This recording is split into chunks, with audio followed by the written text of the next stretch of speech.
This very special bonus episode of I Doubt It with Dollemore is brought to you by StatesmithTV, as well as our generous family of supporters on Patreon.com. If you too would like to support the show, helping us move the conversation forward episode by episode, visit Dollemore.com/Patreon. The following broadcast may contain free thinking and open-minded discussion, ideas, skepticism, and adult subject matter. Topics will be discussed using adult language, sometimes gratuitously. Get ready to move the conversation forward. This ain't your granddad's news and comment show. This is I Doubt It with Dollemore.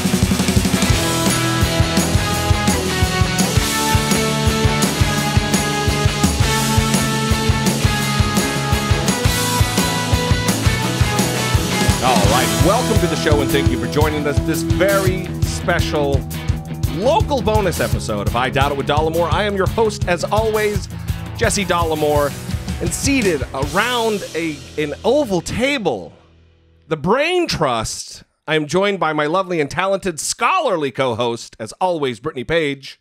With a minor cold. That is true. Yeah. Minor. Yeah. But a minor cold for you is like catastrophe. I think I'm perfectly fine. I mean, everyone here, they're not saying that. Also, well, How dare you? Everyone lies. All right. Also joined by my co-founder of StatesmithTV, Drew Levine. Hello, it's good to be here. Hello is always what Drew says. Yeah, well. Also joining us, very special guests, first time to the podcast, former congressional candidate for the 48th District of California, formerly running against the scourge of the Congress, Dana Rohrabacher, Laura Oatman.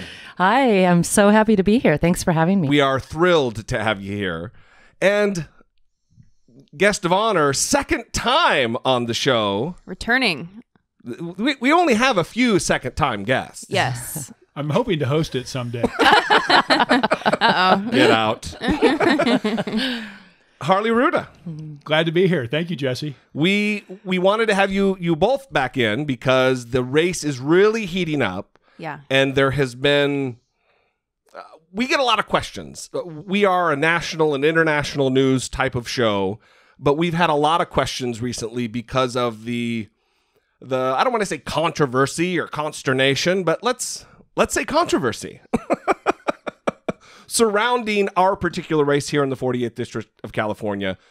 Dana Rohrabacher being, I don't think it's a stretch to say that he is Putin's favorite congressman. He has more alignment to Russia and all that's been going on than really anybody else. I mean, he's likely going to be called, in my estimation, in to talk to Robert Mueller. But before we get into all of that, I mean, that would explain a little bit of the fact that this is a national race, not just a local politics issue. But there's a lot of questions right now about the race. Laura, you just recently dropped out of the race and endorsed Harley, and there's a lot of talk in the Democratic. I'm trying to really be not as Jesse D is normally Jesse D. We can tell. So, I'm not good at really choosing my words. You're doing a great job. He's in the right I think you're doing pretty well, actually. Right. So there are still many candidates in the race, and you chose, Laura, to drop out of the race and endorse Harley.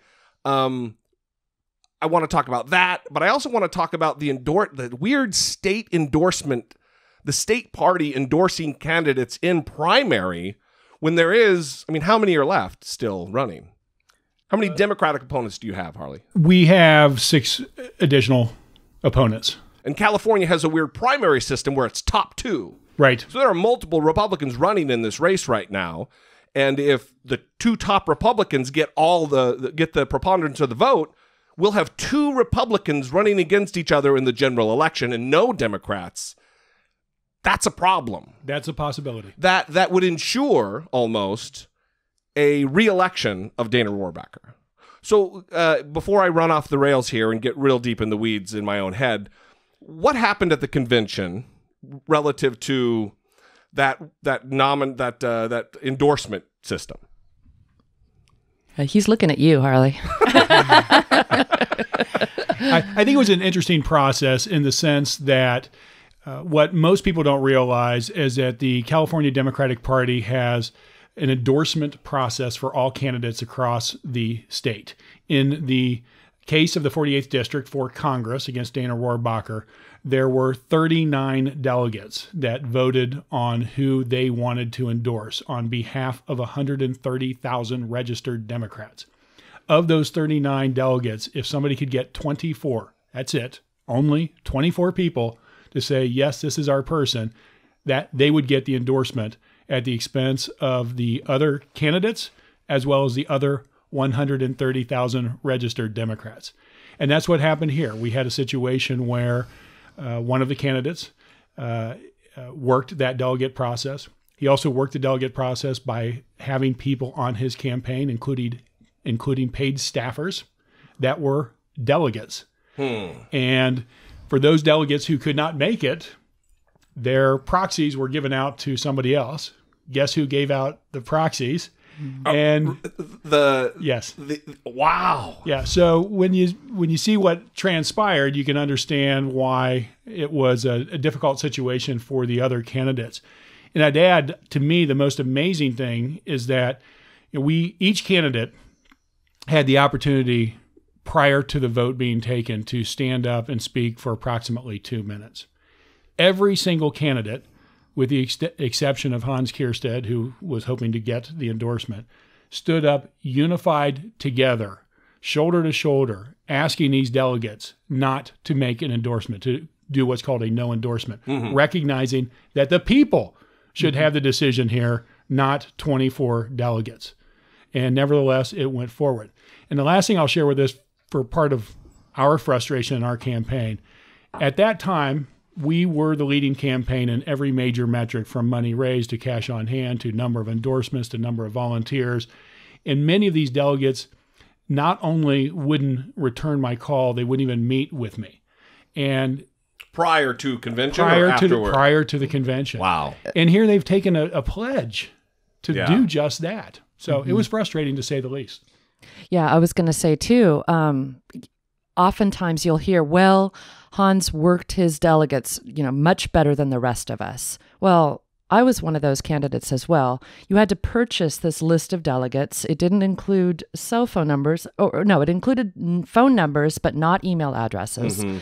And some of those phone numbers were home phones, so it would go to an answering machine, and you could tell it was a home phone. Yeah. They probably never listened to that message. Some were office numbers, and it would be intercepted by their admin, who would say, yes, he's in a meeting right now, he'll get back to you later.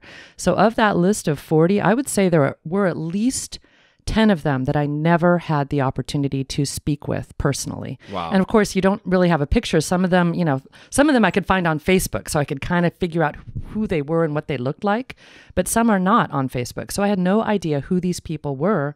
Like, once you get to the convention to look for them. Right. Yeah. Right. So that was the other kind of difficult piece. They certainly don't make it easy for candidates running for office to reach out to these delegates. They make it, in fact, pretty difficult. Well, also, look, I think it goes unsaid that it seems like a problematic situation when someone who's working for the campaign or so closely connected is a delegate, and then that person or persons having the ability to assign proxies for other. Look, the Democrat, from a messaging standpoint right now, and I am a Democrat, the Democratic Party, both nationally and it seems from a statewide basis, has a messaging, an optics problem on their hands as far as transparency is concerned. And this doesn't go a long way toward alleviating that. Well, it sort of seems to me like this sort of created the perfect storm, right? Because I don't know if we've ever been in a situation where we have our weird sort of top two primary system where there was a real credible threat in California of having two Republicans end up as the nominees in a race that should be competitive for Democrats. And so this process creates a danger where if the local party gets involved in such a way and I guess sort of picks the wrong pony, you create a situation where it seems to me like you really undercut the Democratic Party's chances on the national stage. A lot of it seemed to me like they had, and I've spoken to a few of these delegates, and Some have sort of said to me privately that they felt a little pressured to make a choice early on because of what the local party wanted. And one even expressed to me that he came to sort of regret that decision later on. So it seems to me like I understand the rationale for having an endorsement process, because there have been times where you may have wanted to sort of weed out less credible candidates. Sure. But in this situation, it seemed to me like it functioned the exact worst way that it possibly could have. Yeah. Yeah, I would add to that shortly after that process, the entire Democratic congressional delegation attached to Orange County came out and endorsed our campaign.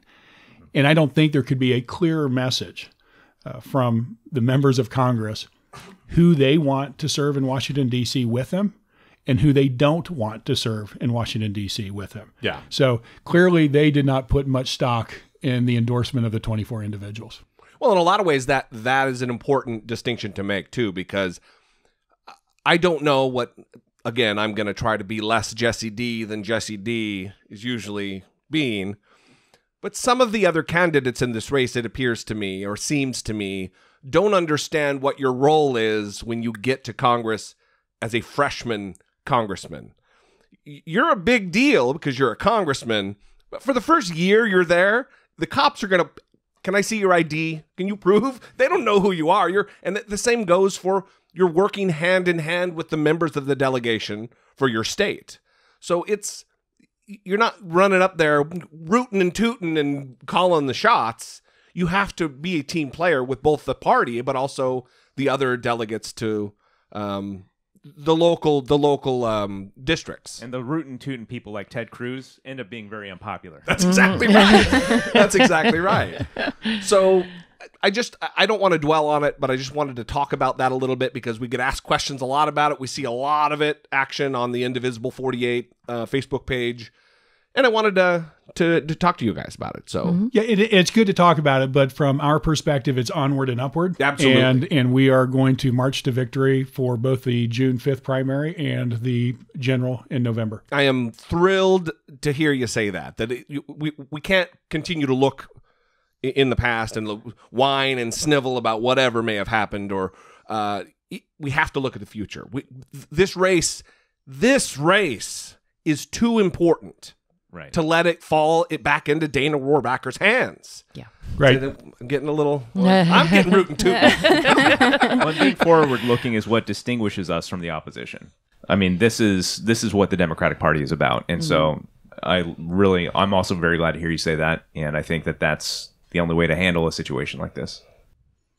And I think that's also what prompted you, right, to drop out of the race and get behind Harley. Can you talk about what inspired you to do that and how soon after maybe this convention you decided to do that? I would love to. Yeah, just building on what Drew had said about it being the perfect storm. It really was the perfect storm, those first 10 days in March, really, just post endorsement conference. And then a couple of things happened. Well, I should back up. All of us candidates were asked at one point or other, I think it was actually in early January, if we would drop out of the race if we had less than 20% approval within the Democratic Party, 10% approval overall. We all raised our hands and said, yes, we're going to drop out of the race if we have no chance at victory. Then there was no poll taken. There was nothing to share with these 8 candidates at that point. There was a poll done the week of March 9th when we were coming up to that filing deadline. I think it was like the 6th through the 8th or something ridiculously close to the wire. So about 2 months after you guys raised your hands. Yeah, okay. 2 months after. So there were 2 months where somebody in the DCCC, the DNC, the local Democratic Party could have initiated some sort of a third-party independent poll that would have allowed us to at least figure out who those people are, where we're all standing, and perhaps have some of those candidates drop. Never happened until the week of, and in fact, I didn't see the poll until after the filing deadline. Also, the filing deadline, the 9th, was when Scott Baugh jumped into the race. So everything shifted at that point. Who is, for the edification of our national and international audience is a local Republican Yes. who entered the race recently to primary Harley. Yes. Or, I'm sorry, Dana. Dana, yes. So suddenly it was a completely different race, Yeah. completely different race. And so I realized that with 8 candidates running, we are going to split the vote way too many ways. I knew that the first poll that had been done that was purely based on name recognition, that Dana Rohrabacher was in number 1 position. Harley and I were tied for 2nd place. And then Scott Baugh and Hans Kierstead were tied in 3rd, and then on down. But none of everybody else, if they had stood on principle and done what they had agreed to do, truly the only candidates that should have been in the race would have been Harley and myself, based on pure grassroots, just passion and energy and name recognition and all of the above. Didn't happen. So I decided that I needed to do what I needed to do. And I decided that I had to choose who was the strongest candidate in this race. And I knew after campaigning alongside this man for a year that he is not only the strongest candidate, but the man with the best heart in this race. And I was very proud to endorse Harley Rouda. So I decided if I can just get all of my people to come with me, if we can build this giant grassroots army, which is what we need to defeat Dana Rohrabacher, then we can combine forces and we can work together and we can win this thing. We really can, because we have the energy and the passion behind our campaigns, not so much the endorsed candidate. I'm sure that there's been lots of conversations between the two of you. But I want to say, as a voter, as a constituent, Brittany and I both of Dana Rohrabacher, and a voter in this district, it is noble and awesome, selfless, beautiful what you did. Because any other person, look at the people who are still in the race who really don't stand a chance. You were leading, one of the leading candidates in the race, and you dropped and endorsed Harley. That is, I mean, seriously, you don't see that kind of selflessness in politics often, and it is.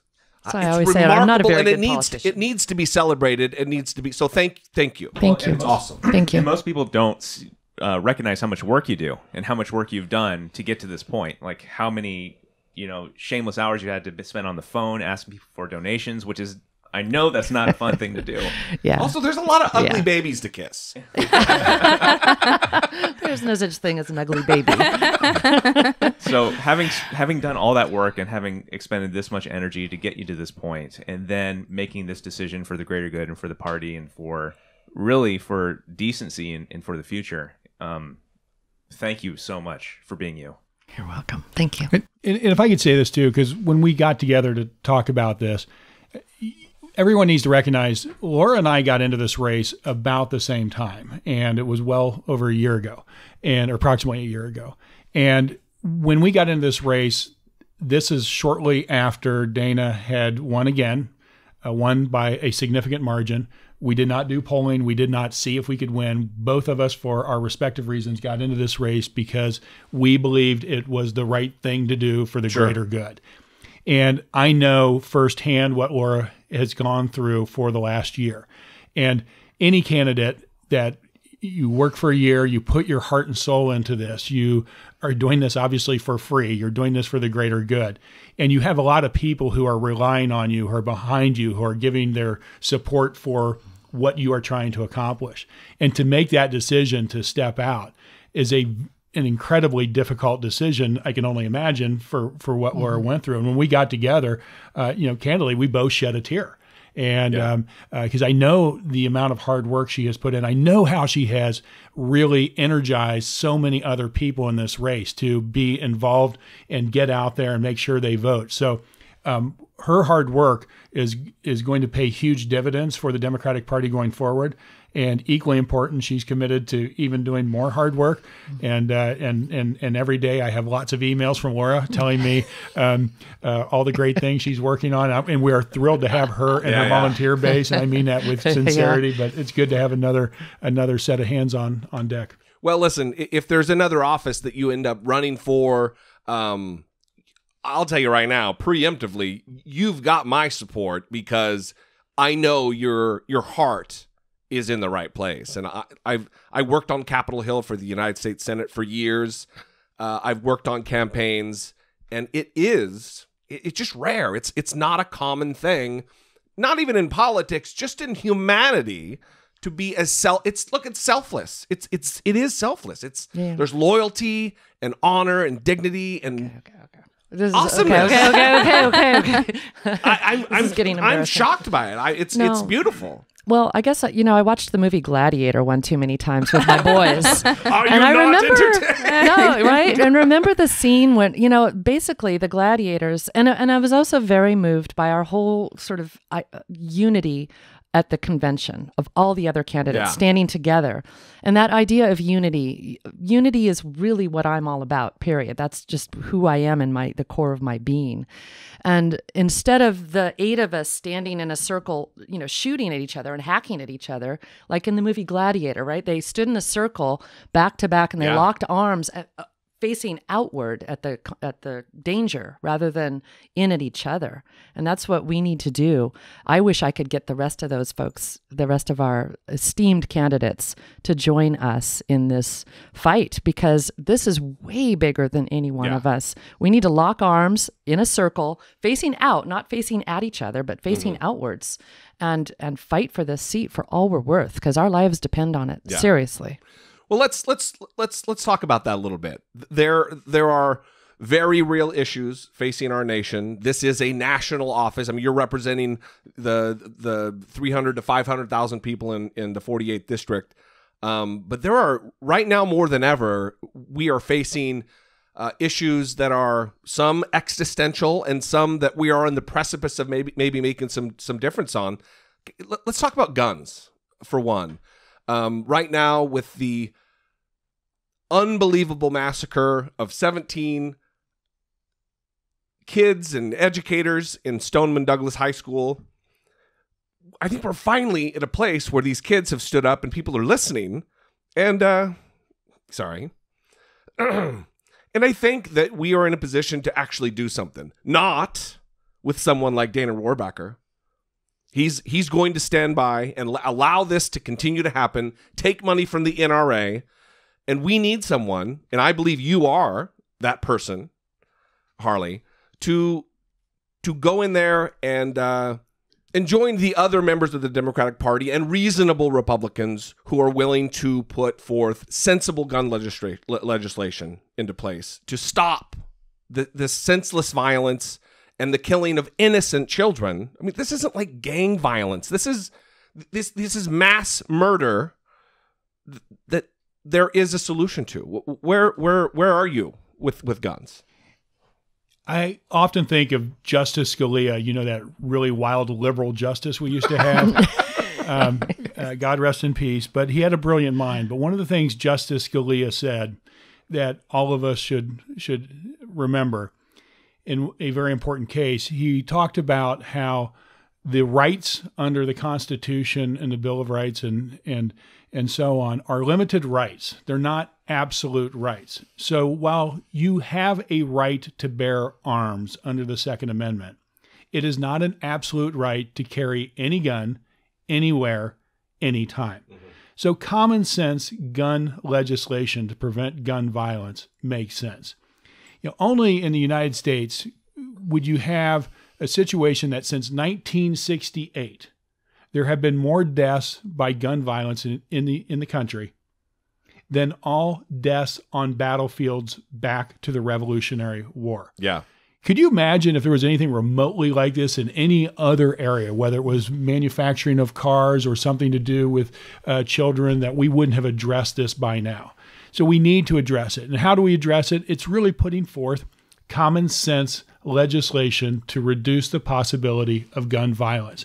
And there's common ground among both Republicans and Democrats to do just that, whether it is implementing waiting day periods, 10-day waiting periods, having a national database of gun purchases and ownership by closing the gun show loophole. There's, again, common ground for that. There's common ground for eliminating the ability for those on the no-fly list to be able to purchase guns, for those who are mentally challenged to be able to purchase guns. There is support, again, majority for both Republicans and Democrats to prevent high-capacity magazines and assault rifles, automatic assault rifles, being available in public.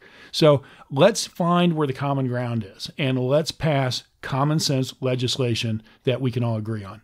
Yeah, it is shocking to me that it is 2018 and we have a system where the NRA and the power that they have, that they've cultivated over the course of the last 50 or 60 years, has allowed them to lobby the government, lobby the Congress to make it illegal for the ATF to have computer records of the registration of guns. It's all paper. That is insanity to find. It's Byzantine.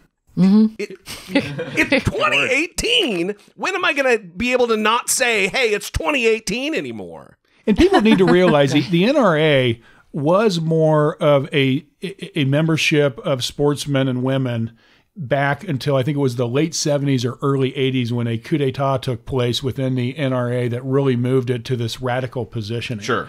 And it is a radical position. It is radical. And what these young adults are doing that is so fantastic. They're bringing attention to this. And somebody tweeted out, and I don't remember who it was, but it's one of my favorite tweets of within the last few months, and said, only in the United States could you have young high school students acting like the leaders of the free world while the leader of the free world acts like he's in high school. Right. Yeah. So we need to embrace this movement. We need to get common sense legislation in place. And for those who aren't willing to support that common sense legislation or are willing to take money from the NRA, we need to vote them out. Well, one of the things that's so amazing to me about the NRA is that one of the premises that it has to sell to its member base in order to encourage these gun sales, especially for the most dangerous weapons like the AR-15s and other assault-type rifles or the ones that do the most damage, is they've sort of convinced people and people sort of adopted this idea that the only way to sort of preserve democracy is at gunpoint. And it's just... It seems to me like we just have to recognize that propaganda for what it is, and that this is an invention specifically to create gun sales. And so, thank you for taking your position against the NRA and being like very explicit in calling that out, because I think we do need more of that. And the Parkland kids have been leading the way, and I hope that more people sort of join with them in that unified chorus. Yeah. And a lot of those kids are voting this time for the first time. So they're going to be voting these NRA-backed candidates out, hopefully. Right? Yeah. Well, it is a criticism that I see online of you. Brittany, you were pointing out a comment somebody made today or the other day. Yeah, about you being a former Republican and having voted for George W. Bush, and how can we trust you? That's what the comment said. But it's interesting because Jesse is also a former Republican, and you registered in the Democratic Party after the election of Donald Trump. And there's kind of this strange phenomenon where people don't believe people can change or come around on their positions when things happen. So how do you talk to voters about that when they express that concern? Well, usually I tell them that your political affiliation and your religious affiliation are given to you at birth based on the home you are born into. Right. For sure, Yeah, those two that's things. They're often related too. Yeah, so if you're born into a Republican Christian household, you're probably not at age 5 or 6 holding your hand up and telling mom and dad that you're feeling more Jewish than Christian. So you're raised in that atmosphere. And I was raised by two parents that were Republican. And when I was 18 years old in 1980, I voted for Ronald Reagan. Mm-hmm. And I really liked and believed in Ronald Reagan at that point. I also recognize today that Ronald Reagan is very responsible for many of the social ills that are still affecting our country by ripping out the safety net that was in place. But for me, the progress was several things. One, the Republican Party tended to keep going in the wrong direction, but more importantly, was my wife. My wife is, finally got me thinking in the right way. And, towards that end, I left the Republican Party in 1997. It has been 20 plus years since I left the Republican Party. Yet, there are certain candidates that I'm running against would like everyone to think that I left the Republican Party earlier this year. Right. And that's just simply not the case. I've been voting for Democrats for the last 20 years. I believe in the Democratic Party's agenda. And until the Democratic Party and specific individuals within the Democratic Party, and if they're not willing to open the doors to those who have been Republicans or any other party for that matter prior to becoming a Democrat, then we are doomed. Our whole goal has to be to make sure we have a big tent that anybody can come in, and that we do not have one issue litmus test for those who are running for elected positions, regardless of whether they were once a Republican or they stand on an issue different from you. It has to be about getting people in office elected who share in the majority your values. Listen, if you're not acceptable to Democrats, then how is Occupy Democrat, Jesse Dollemore, crazy liberal, getting death threats because he's so liberal not? I mean, Well, look at it right here. We've got 5 people sitting around this table, and 3 of them are former Republicans. 4, right? Four. Yeah. Okay, 4 out of 5. Yeah, I voted for Bush twice. So I mean, most people don't know that. yeah, and you're way more liberal than me. Yeah, I'm borderline socialist. Borderline. He says that for the cameras and the microphone. Well, anyway, I definitely wanted to. I think that's good to talk about because I do think it gives more credence to your position if you have changed too, because that means that you've thought about it more. I mean, rather than just being raised the way that you were raised. That's my personal position. Yeah, no, that's true. Yeah. It shows that you have an analytical mind to process. Well, in my never to be humble opinion, I believe that the Democratic Party is the party of the future. They're going forward with a lot of things on climate change, on women's rights, on LGBT rights, on a lot of things that are the direction of the future, just plain and simple. And the Republican Party is still wanting to hold us back to this fairy tale time in the past when everything was perfect and all the families were happy, and this vision of what America was like in the 1950s might have been good for some, but certainly not for all. Right. And I really firmly believe that all of us are on a path of evolution. Like society is on a path of evolution, and all of us are at different steps along that pathway, and we're all just moving at different speeds, and some are afraid to go down the road and they want to go backwards, and it's a natural process, I believe. Yeah. And I think that the Democratic Party is that party that's leading us to the future. I completely agree. And I appreciate people that have been on both sides, because it's not true of everybody that has only been one thing their entire life. But there are some people that have only been one thing their entire life that sort of have this perception of what people on the other side of the aisle are like, which just isn't true. In fact, close to when you and I first met, I spoke at one of your events that you hosted about how we need to still talk to Republicans, and to keep that bridge open. That was the first topic we did. Yeah. And it's just so important that we have a party that does allow people to change and evolve and to come into the fold, even if they've not been right on the issues their entire life. And it's irrelevant where they've been in the past and the way that they've thought about things. You know, you're actually hitting a nail on the head here regarding party labels, which is one of my frustrations with both parties right now. In my dad's generation, the difference between Republicans and Democrats was very small indeed. In fact, if you go back to 1980 and looked at the Senate at that time, and if you looked at the most conservative Democrat and the most liberal Republican, you would have found 56 senators falling in that gap. That's what we would call moderates. Today, there hasn't been one. There hasn't been one for 5 years.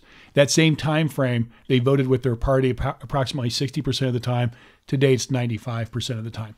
We have turned Republicans and Democrats into a sporting contest. If you are a Democrat, then you hate Republicans, and if you're a Republican, you hate Democrats, and unwilling to even talk and listen to the other side. I was just canvassing Saturday, and I came to a house that was a mixed house. It was a registered Democrat and a registered Republican. And I'm invited in to go sit at the kitchen table. And I come in, I sit down with my stuff, and the husband, as soon as he found out I was a Democrat, and he was the Republican of the household, got up, didn't want to talk to me, had nothing else to hear. He was done. You could tell he was even angry that I was sitting in his house at his kitchen table. And then I carried on a conversation with his wife and talked a little bit. And that's the unfortunate part here, because most Americans, if we get past these labels, we find that there's a lot in common, that if we just focus on what we agree on and work towards that, we can get a lot done instead of focusing on what we don't agree on. Well, I think the point that really needs to get driven home for the listeners and the viewers and just America in general is getting things done. You can't, what if you try to start with your ultimate objective in mind? I look at it from being a veteran, that you don't win a war in one fell swoop. It's battle by battle by battle, in an incremental way. And if we want things to be done, let's talk, guns, healthcare, whatever. It has to be little by little through compromise with the other side, because we don't have a majority at all right now in either house. We need incremental change, take the gains where we can, and work with the other side to get those gains. So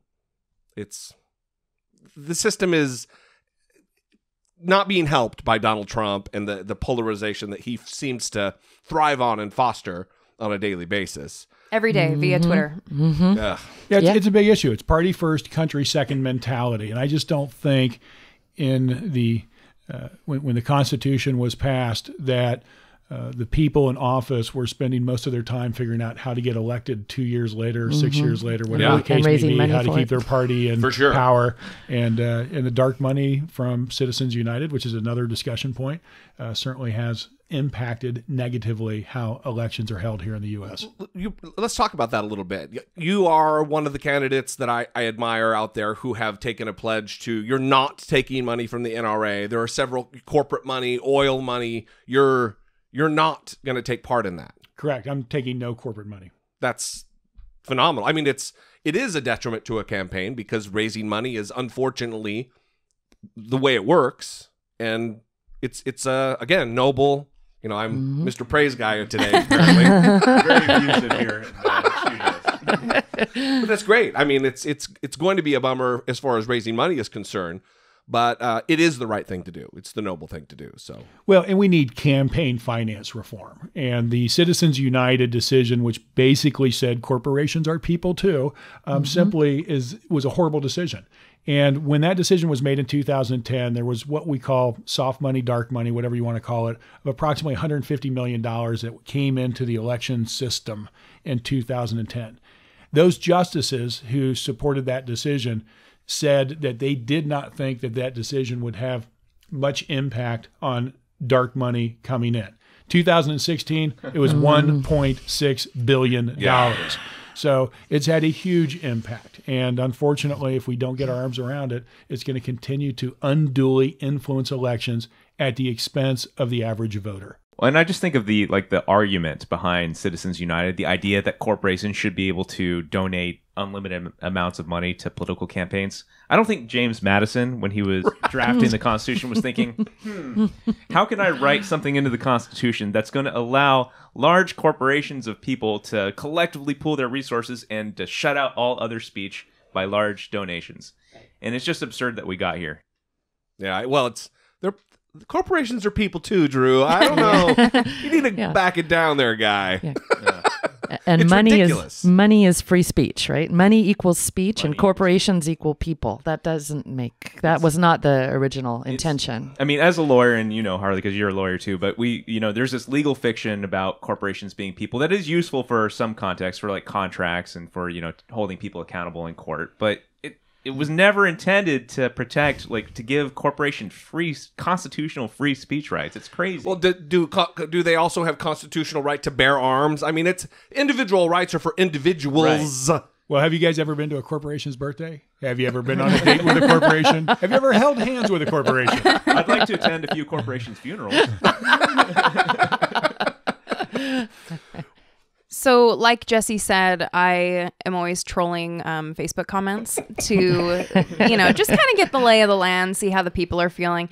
And on your awesome post, when you announced that you were dropping out of the race and backing Harley, there were a lot of comments from women expressing disappointment, saying that they felt like this was the year that a woman would win. What do you say to those women in terms of their disappointment and also why they should back Harley with you? Yeah, I mean, that was definitely it was a difficult decision to make, period. And I know I had a lot of support from a lot of women. So that was part of the tragedy, I guess, of leaving the race, because I did feel like we need more representation in Congress. Yeah, absolutely.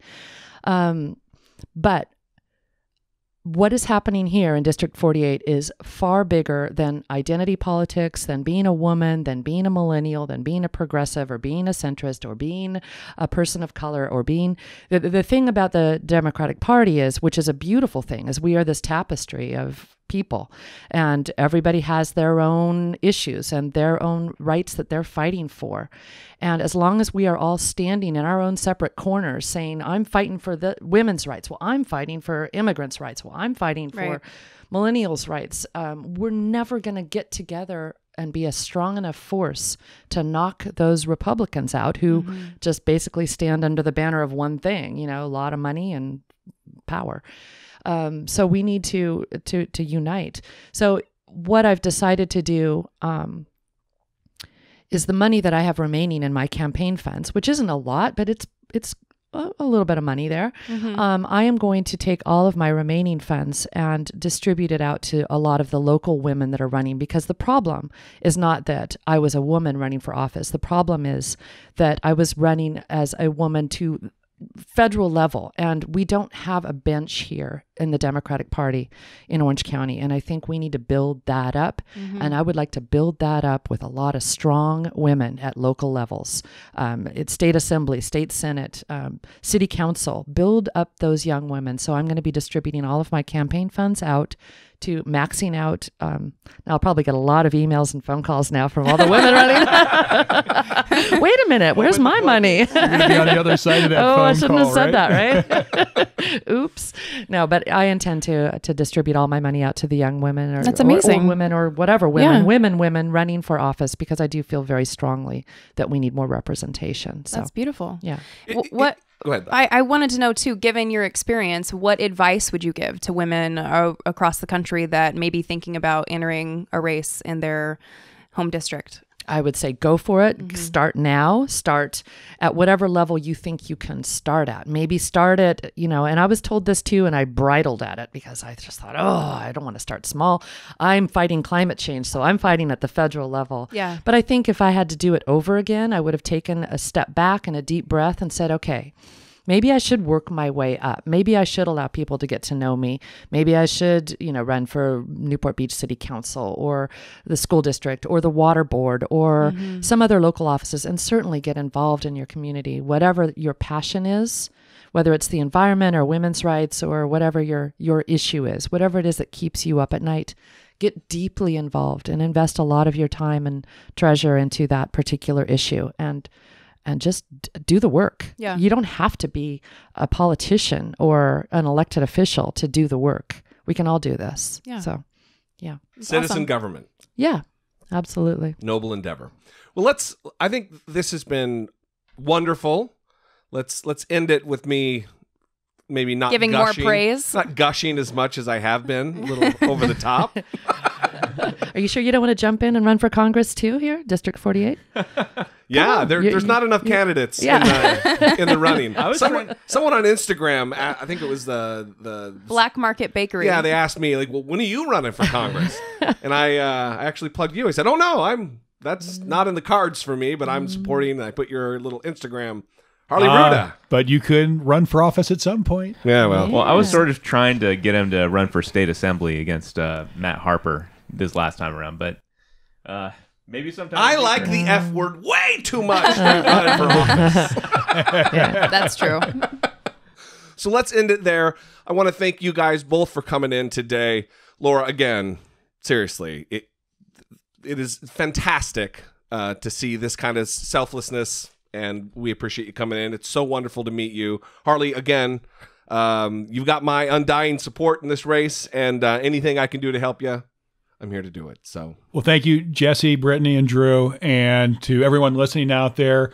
We hope you will support our campaign by going to Harley for Congress, FOR Congress.com, and joining in with your time, your talent, your treasures, because we need all the help we can get to flip the 48th. It is important. All that information will be in the show notes. We appreciate you joining us. If you'd like to sound off, you have a question we could relay to the campaign, 657-464-7609.